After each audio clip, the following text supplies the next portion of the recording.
I welcome you to the presentation of this video, Power Systems Analysis under Load Flow. We're going to look at how to find the admittance bus matrix. Okay, so for example, given this load flow scenario where you've got the first bus here called bus 1. On this bus, we are connecting generator 1, which is G1, and there is an admittance here. Transmission line, of course, an admittance connecting to bus 2, as well as there is bus 3 there. So this one, bus 1, bus 2, and bus 3, and you've got those admittances. An admittance between bus 1 and bus 2, we are calling it admittance 1, 2 or Y12. The admittance between bus 2 and bus 3, we are calling it Y23. And the admittance between bus 1 and bus 3, we are calling it Y13.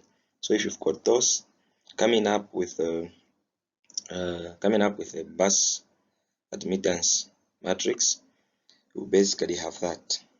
So for the diagonal matrices, or for the diagonal values, these are basically summation of all the admittances at a particular bus. For example, if you look at the first one there, so this is a summation of the admittances connected to bus 1.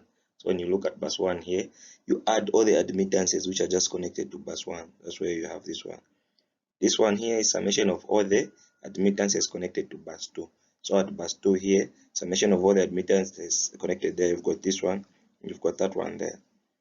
And then this one here is a summation of all the admittances connected at bus 3. So if this is our bus 3, the admittance is connected there, you've got this one and that one. Their summation, you have that. And then for the first row, of course, these, after feeding the diagonals, this one now will be now other admittances now. So for example, if you look at bus 1, you start with a summation of buses admittances connected at bus 1, which are those, and then you have this one, the admittance between bus 1 and bus 2. That's the one you put there. And again at 1, we've got another admittance. We've got the admittance between 1 and 3, which is that one there. Same applies there. Once you find the summations there at 2, then you find this, there is that admittance there, and that one there. These are the ones we are calling 2, 1 and 2, 3. Same applies for that one. After finding the summations, then you carry these, this one, 1, 3, and the 2, 3. Those are the ones you have there. So for us to remember, we're going to be using these. So for the first row, you'll be calling them 11, 12, 13. For example, if it's a 3 by 3 matrix. Second row, you get 21, 22, 23. Third row, 31, 32, 33. If it was a 4 by 4 matrix, the fourth one would be 41, 42, 43, like that. 5 by 5 matrix, the fifth one would be 51, 52, 53. Yeah, going just like that. So this will just be helping us to remember. So these are summations, and then those are the other admittances connected to that bus, but they should be negative. So the only one which is purely positive is those summations. Let's look at an example.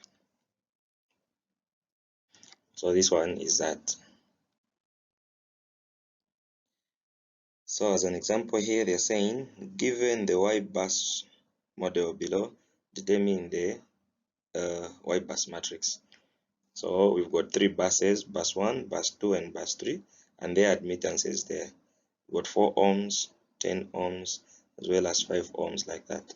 So for us to come up with the bus matrix, just like I explained earlier, we come up with this formula. Since the load flow scenario here is a 3 by 3, so our matrix will be a 3 by 3. It's got 3 buses, so it will produce a 3 by 3 matrix. So for the first row, of course, it's 11, 12, 13. Second, 21, 22, 23. Third, 31, 32, 33, which are those. And of course, these which are not in the diagonal will be negative, like that. So with that, you come with Y11. This is a summation of all the admittances connected at bus 1. So if you look at bus 1 here, how many admittances are connected there? You've got this one and that one. So add them. When you add 4 plus 10, you have 14. That's the 14 you have there.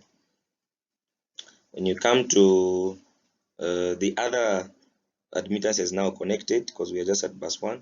So you've got this one which is connected, you write it alone. So that is the 12 there. You write it, it's a 4, but it's negative, you write it as 4. And we've got another one here, 10. It will be negative, just like that. You go to the second row. So for the second row, it's the same thing. For the diagonal matrix, summation of all the admittances connected at that bus. So at bus 2, So at bus 2, summation of all the buses connected at bus, all the admittances connected at bus 2, you've got the 4 and the 5. When you add them, you have 9. That's the 9 you have there. For the other one, we had 2. The 21 here is the admittance between bus 2 and 1. Bus 2 and 1, the admittance there is a 4. That's the one you have there, which should be negative, of course. And the other one, 23 or 23, is between 2 and 3, which is 5, but it should be negative. That's the one we are having there. And then we go to the last one. For the third bus, the diagonal one, which is Y33, this is a summation of all the buses connected at bus 3. So this all the admittances connected at bus 3. When you add this and this, you're going to have 15. That's the one you have there down. And then for this 31, it's the admittance between bus 3 and 1. Bus 3 and 1, we are going to have 10, but it's negative, which is that one. And the 32, it's the admittance between 3 and 2. 3 is this one, 2 is there. The admittance there is 2. It's negative, you're going to have that. So this is how we basically come up with an Y bus matrix. Thanks for watching.